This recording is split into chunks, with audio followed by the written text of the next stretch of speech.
welcome to the Music Scout podcast with myself, Lewis Fisher. This is going to be an extra episode for this week for you. Don't worry, the usual episode will be up on Thursday as well, but I thought this would be a little bit extra because this was a special interview with Tristan Jane from Black Foxes. Yes, the band that I've been raving on about way too much recently. And I finally got to have a chat with Tristan, the bassist, and we had a lovely little chat. The interview is about half an hour long. Apologies for the quality. It's my first face-to-face interview, so just kind of putting a disclaimer out there that the quality isn't the best, but that will improve with time, and if I get some money in the pot, I will be able to afford little mics that you can put on your chest and try and record it properly like a usual podcaster does. So yeah, I will try and invest in that soon if I get some more face-to-face interviews. But yes, as my first face-to-face interview goes, it was a rather successful one. We talked about anything from the creativity and the way that the band processed the album to anything from how the industry is currently, but the way that you have to keep up with the fast pace, and also a little bit about fidget spinners. So that's so you're going to enjoy that. And it was a nice insight into Black Foxes in a different way. So the thought process that I had for this interview was do my research first and try and pick out loads of different questions that haven't been asked yet. You know, they've had interviews with like Kerrang, they've had interviews with other major magazines and also podcasts, and I thought, let's have a look and see what I can find and pick out that is slightly different, twist it on its head a little bit, and just try and find things that actually were a bit more interesting, because you can always find these other pieces of material that you can read or listen to because they'll all have the same question. So I wanted to do something a bit different. So hopefully I've done that. I've had a seal of approval from Rob from Band of Badgers because I was with him at the gig as well. We went to see the gig. It was great as well. He's had a look at the questions. He's like, yeah, you've done a great job there. So fingers crossed that everybody else agrees. So yeah, this is a nice little extra part for you guys. I hope you enjoy. The interview's about half an hour long, and then I will leave the episode for you with a little bit of Black Foxes at the end with a song from Reidi that I haven't actually played yet, which is going to be tough because I've played quite a lot of them already, but I'm sure I will find one for you, and hopefully that will be it. So do enjoy this episode, and I will see you all on Thursday for episode 62. Ta-ra!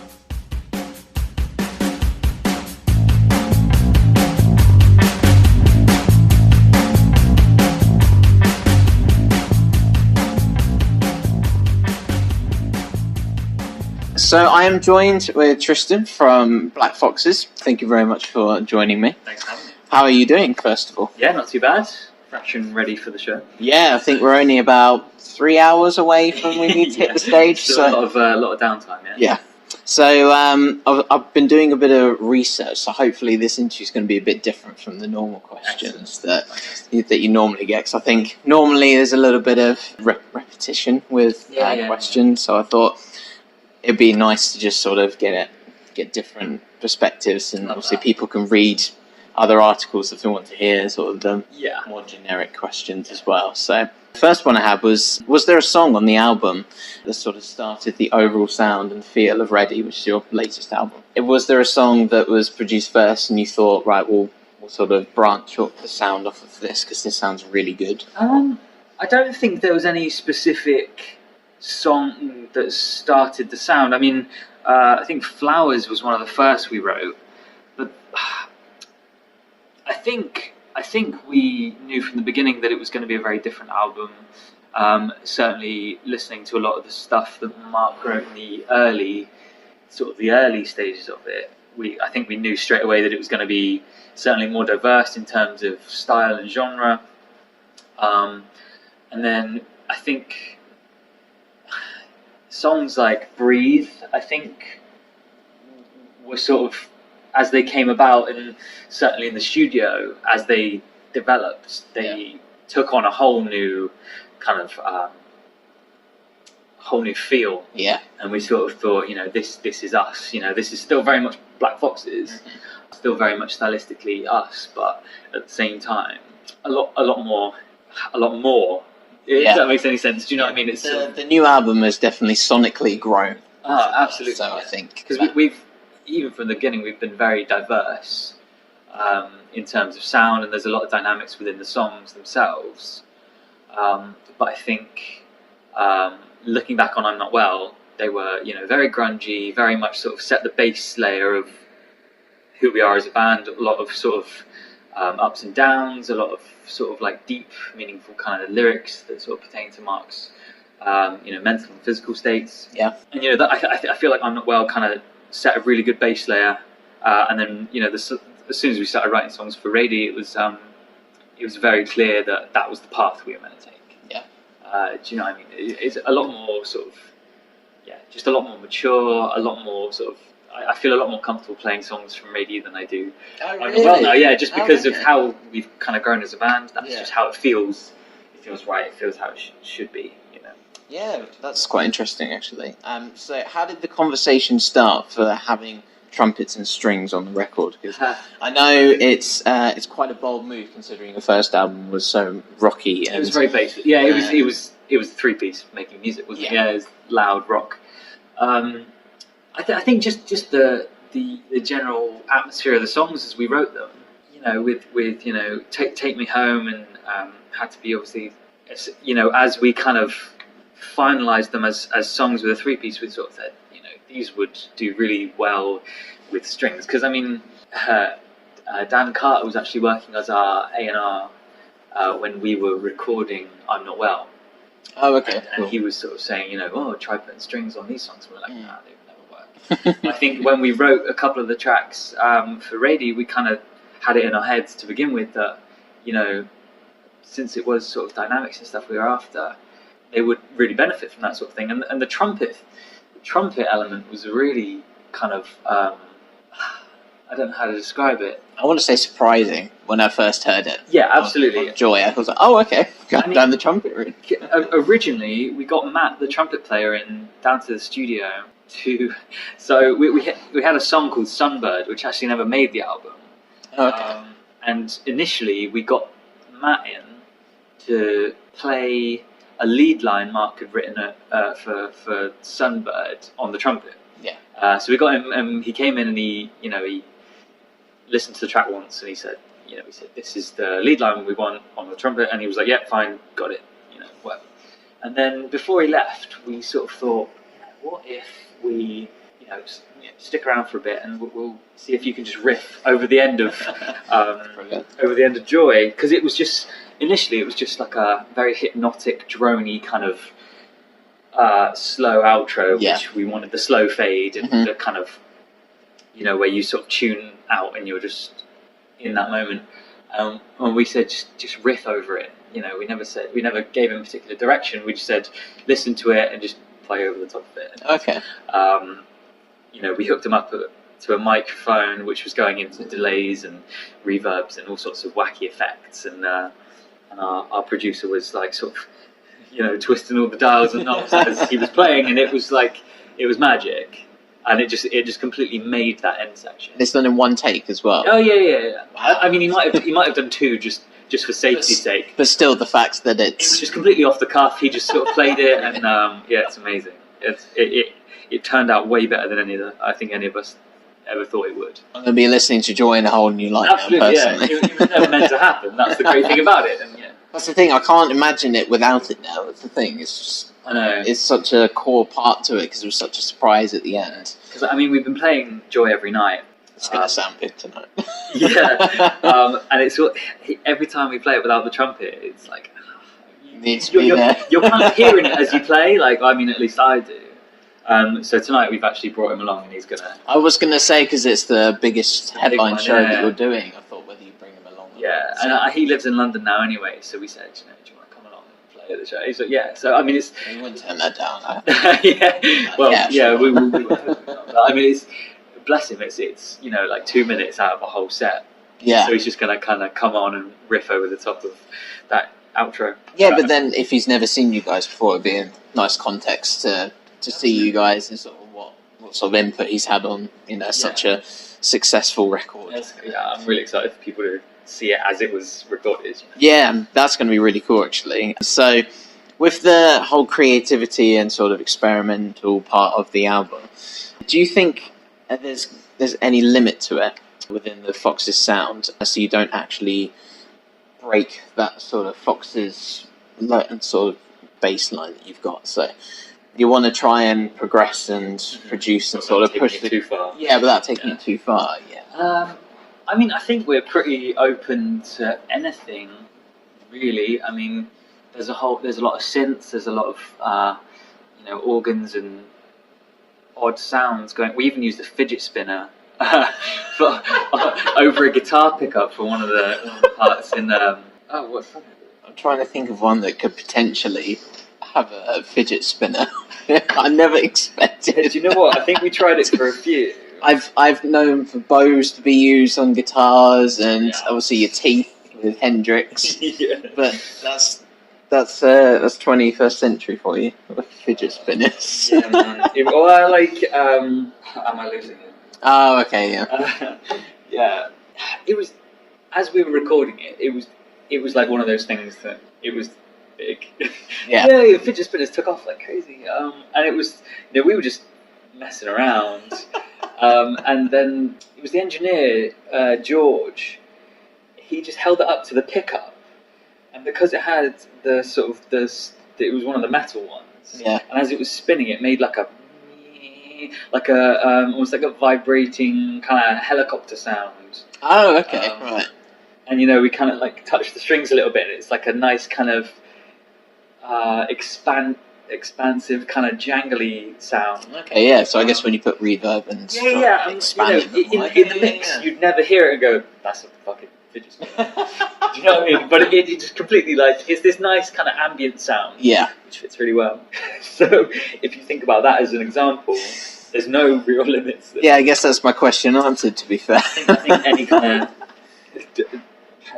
like dubstep angle is probably where we draw the line. I was going to say that's what I mean. So the electronic. Yeah, I mean, I don't think we're as opposed to electronic elements, but I think it's about using it in a very tasteful way and absolutely having a necessity for it, rather than just we want a drum bass song. Yeah, I think it would very much have to be real important for the particular song for it to work, and I think we'd be sort of clever in how that would work. Yeah, no, I completely agree. Because that's the good thing I like about you guys, is that you seem to be happy to progress and happy to try new things, but not without stepping out of your not comfort zone, but your sound that everyone knows. I honestly think we'd try anything. Like the way I see it, experimentation's a massive part of music and recording, and it's always fun to sort of break those boundaries and think outside the box for a little bit. Yeah, so I don't really think there's much of a limit until it starts to not sound like us anymore. Yeah, it's when you get to a point where you think, hang on, this doesn't really sound like we're so far removed from what Black Box is. that would be the limit. Yeah. So are we gonna expect a song in sort of a wacky time signature anytime soon? Is that another experimental? I mean, we did a bit of writing a couple of months ago. We sort of holed up in this old mill house in St Austell, and just wrote a bunch of songs that Mark had been working on. And as wacky as it's gotten so far, is I think me and Mark are playing a 3/4 melody to a 4/4 beat. Nice, yeah, okay. Which personally I found hard to get my head around, but it does, like, it works. Yeah. It sort of comes back round to the beat. So So I'm a drummer, so when I went to music school, there was a point where we had to learn 7/4 over a 4/4 and it would come back around at some point, and that's where you'd sort of find yourself back in the beat again, and then you get lost again. Where am I? There we are. It's that middle point where you sort of think, I don't know where I am now. I've always been a fan of, in the past, I was always a fan of the very technical kind of mathy kind of bands. But when I was younger, certainly there was a lot of stuff that I wrote for myself that was in wacky time signatures. But I don't think that would ever be. I don't think that would necessarily suit us. Mm-hmm. That kind of. People like Biffy do it very well. Yeah. Where it's not necessarily obvious that it's that wacky, because that's just them. I think we would probably do it in a much more sort of what's the word? A bit more of a subtle way. Okay. Like I said, so like a So 4/4 beat under a 3/4. Yeah, or maybe just one section in the song, Absolutely, sort of take it out and then bring it back into the main section. Sure. So I'd say lyrically, this record is more personal, or at least it definitely feels more personal, personally. How would you guys portray the feelings, or how does Mark portray his feelings within the songs in this record compared to the last record? Because I feel like the songs "Oh, It Had to Be You," for example, is extremely personal, and I don't think that's. I've not seen a song he's wrote that personal. I thought, whoa, this, especially the end. Yeah, do you know what?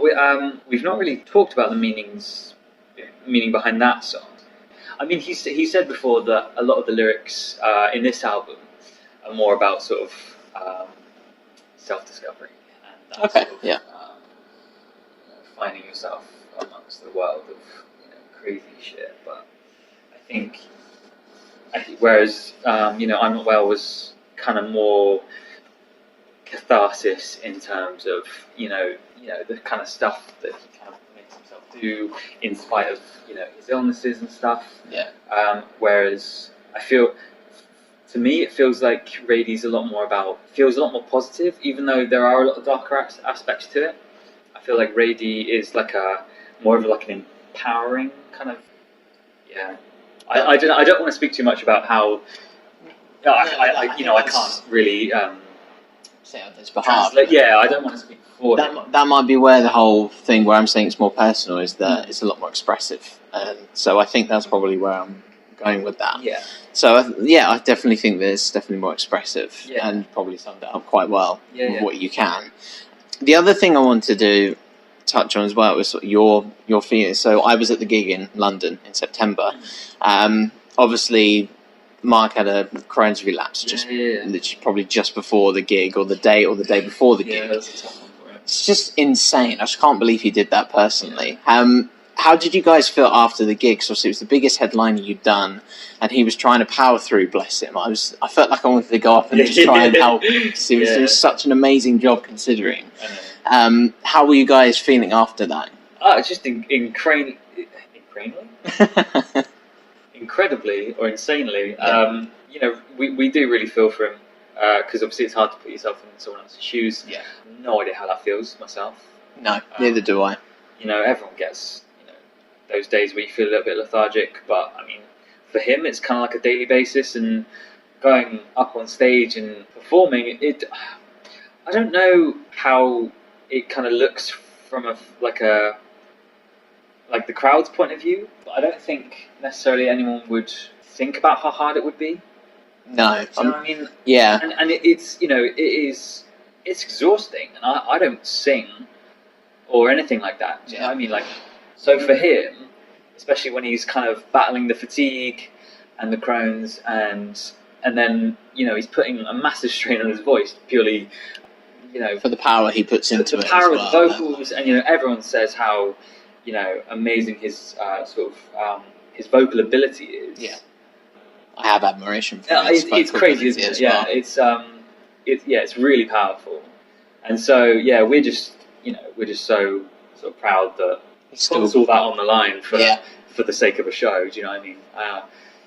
Health. We always say health is more important than anything.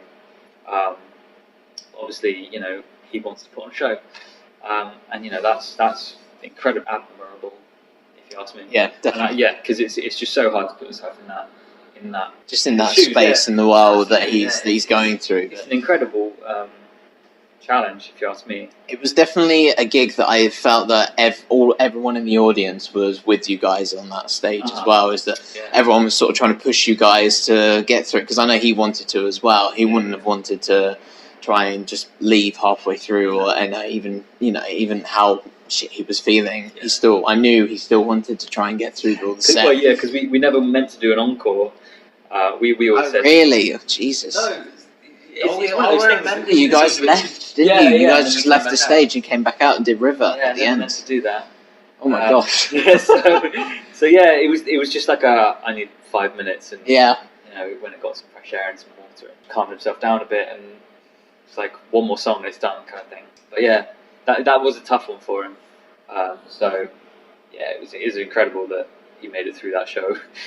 Yeah, I mean, I've done gigs before, and I'm so tired after them being on drums, let alone singing, playing guitar. Drumming must be hard for Yeah, I mean, I was only doing wedding gigs, so they weren't exactly. But still, it's like hours. It's 2.5 hours worth of playing. So, but then to this day, I still look up to like Springsteen, who does 4-hour gigs, and I don't actually know how he still does that at 60. Did you see him at Hyde Park a few years ago? I didn't see him at Hyde Park. I saw him at Wembley Stadium.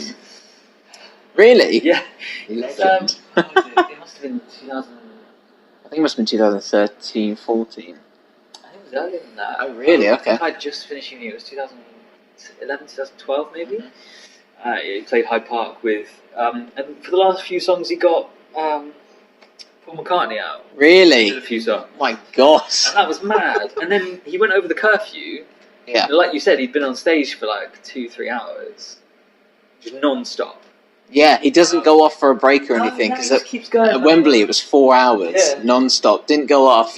The band did. The band went off, and he just did songs by himself, and he was just taking suggestions from the crowd who had like the boards up. But yeah, no, I didn't know that. It's mad because I mean, even as you know, we're young guys, with all the energy of youth that you have, and you've got to think he's got to be verging on 60, 70, and he's doing 4-hour sets. I suppose it comes with practice, doesn't it? It does, yeah. I suppose he has been doing that his whole life, whereas I've not even. I think I've done a 3-hour gig once, but that was with 2 breaks of about 15 minutes. So I feel like it's hats off to the guy. Definitely. Pretty crazy.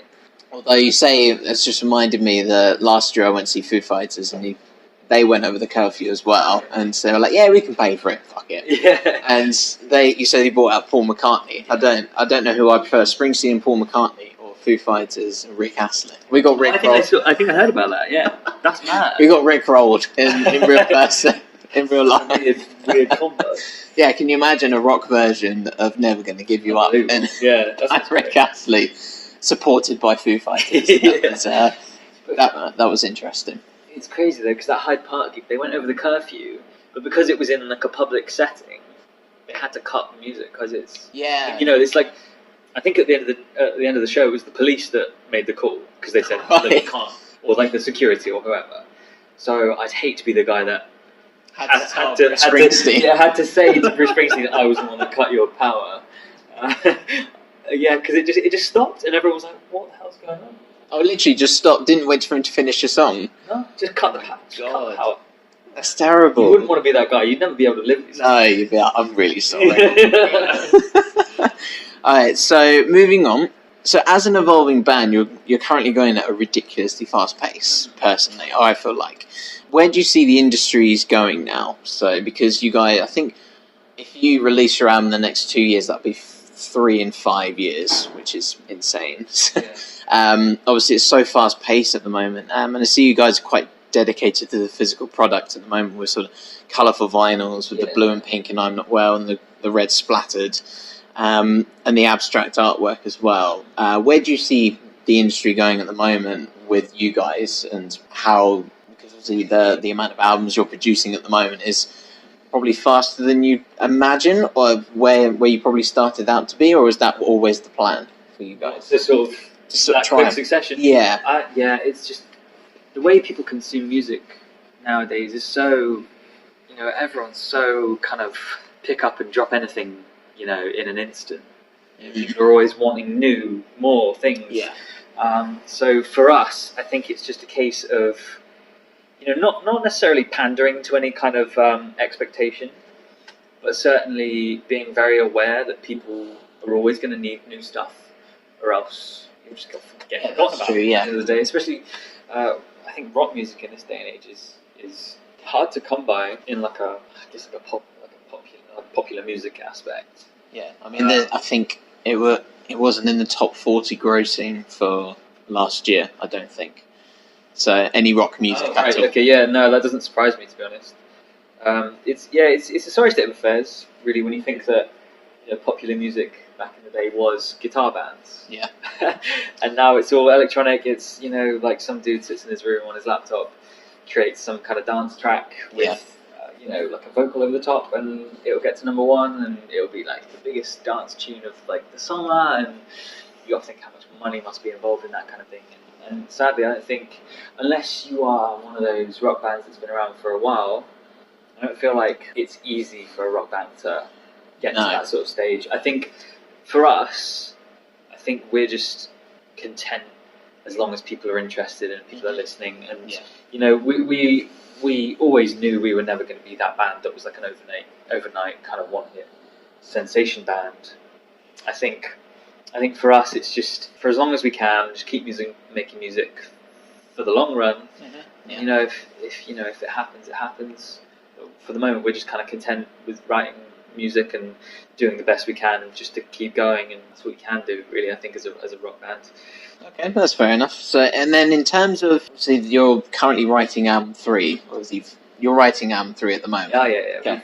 We've made the good start. I can't keep up with you guys. Right? Have you recorded it yet? Have you wrote it yet? So, do you think we were sort of 10 years ago where you were given maybe 3 years to sort of one album and 3 years with another album? Okay. Would you prefer that now, or do you quite like this fast pace that everyone wants? So they want new music now. I think the fast paced thing is just a sign of the times. Yeah, it's not necessarily. I don't think it's necessarily how we would. I think it's just purely a product of the industry. Okay, yeah. The way we work like that. So at the same time, sorry. That's all right. I was going to say, because I see, obviously, I play on my podcast a lot of rock and indie bands, so I follow a lot of them. Yeah. And you guys are definitely ahead in terms of productivity. Okay. And so I've only seen 1 or 2 bands that have made more than one album in 3 years, whereas you guys are on 2 for 2, or 2 for 3, I guess. So it was 2016, 2018. So I feel like you guys are picking up pace a lot, whereas other bands are sort of hanging back and wanting to take time. So I feel that you guys are definitely trying to keep up with. I feel like the industry. way we think about it is that if you take too long, you'll just get forgotten about. And like I said, that's just the nature of the industry. Sadly, back in the day, people would sort of wait with bated breath for the next, so and so release. Yeah. Whether it was coming or not. Whereas nowadays, there's so much around, and the industry's so saturated with just everything. There's so much going on all at once. Yeah, that's true. Unless you've got those hardcore fans, new ones have got to be picked up with just you just got to shove yourself down people's throats. And also, I think it's just sheer sort of doing it for the love of the creativity. Yeah. As much as we love these songs, we're eager to get started on new stuff. That's very true. Yes. And as much as I said, that's part and parcel to do with the fact that the music industry is a fast-paced kind of beast. At the same time, we're always wanting to be creative. We're always wanting to sort of better ourselves and keep progressing, basically. It's true. Yeah, I guess if you look at it that way, you're producing new music, so therefore it's a nice fresh thing for the next tour, for example. So it's just human nature to want to better yourself. At the end of the day. Yeah, definitely. That's all we're doing. We're just kind of crafting and working. Yeah, because a lot of bands say that they wish they had more time because the creativity is sort of pressured, as it were. So some artists are quite pressured to, especially with contracts and things like this. You need to do 3 albums in such and such. Yeah, and they feel quite pressured by that, and sometimes it can mean the creativity sort of dwindles away a little bit. Do you guys feel like that, or are you pretty confident in your writing processes and recording that you're putting the best? No, luckily we've never really had that kind of problem. Yeah, that's good. Because I feel like we kind of have enough downtime that means we can kind of work on new stuff while other stuff's happening. Yeah, so for instance, we had a bit of downtime before this tour. So we went away and did some writing. And, after this tour, that's kind of into festival season. So we've, that's kind of like weekends here and there for the whole of the summer. So I'm sure we'll kind of get, some time together to be able to work on some of those songs a bit more. But yeah, there's never really been that kind of pressure for us, just because, when we first signed the record deal, we already had those songs ready to go for the first album. Yeah. It's usually how it is. And then by the time it came to picking up the second option for the contract, we already had like a bulk of songs there anyway. Okay. You know, because we'd done a bit of writing here and there, so it was never really that much pressure. I mean, I think the second album's you're always going to feel that kind of pressure following a debut, because a lot of people say it's the hardest record to write, but for us, Yeah. it was, if anything, I felt more confident with Reidi, just because, you know, we kind of found our feet by that point. Yeah. Kind of knew where we were, what we were kind of aiming for.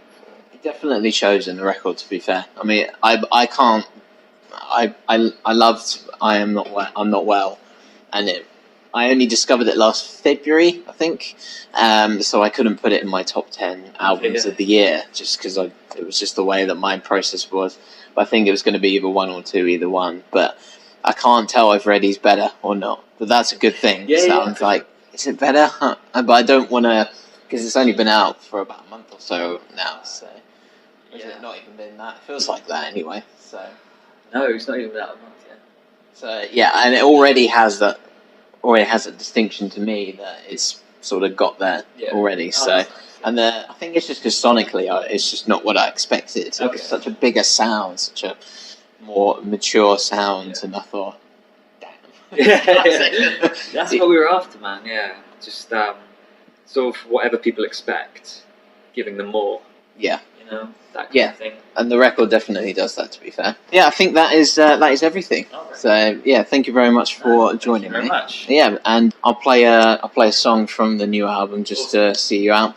But yeah, thank you very much for joining me, and all the best for the live gig. Thank you. Cheers.